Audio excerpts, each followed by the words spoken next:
Pakumbabang tinanggap niya ang hamak na bintang. Pangalan niya ay Tommy, hindi dapat parisan. Siya'y isang lalaking isinilang na duwag. Ama niya'y kapatid ko, namatay sa kulungan. Siya'y 10 taon lang aking inalagaan. At ang huling habilin niya, ang wika niya'y Tommy. Buhay ko'y tapos na, nasa simula ka lang.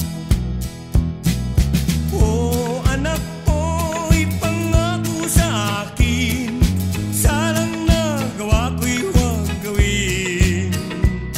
Laging nasa huli ang gawang pagsisisi, sana ako'y maunawaan. Hinahon ay isang katapangan. Bawat tao'y mayroong mahal, mahal nitong si Becky. Ngunit di na ipakitang siya ay lalaki rin. Isang araw wala siya, may pangkat na dumalaw. Halinhinan si Becky, pinagsamantalahan. Nang buksan niya ang pinto, nakita niya si Becky. Tumatangis at ang damit ay gula-gulani. Ngunit isang larawan ang kanyang napagmasdan. Ang larawan ng kanyang ama, sa kanya'y nagbibiling.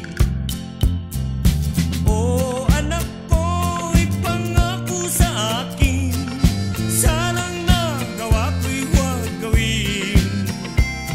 Laging nasa huli ang gawang pagsisisi, sana ako'y maunawaan. Hinahon ay isang katapangan. Ang pangkat ay nagtawa na nung siya'y matigilan. Siya'y tumalikod, ang tinungo'y pintuan. At ang sigaw pa ng isa, duwag ay aalis na. Ngunit di nila napansin kasanang kanyang baril. Kay tagal naghirap ang isip at damdamin, hindi na niya matitiis ang dusa't pasakit. Hindi na napigilan at isa-isang tinodas.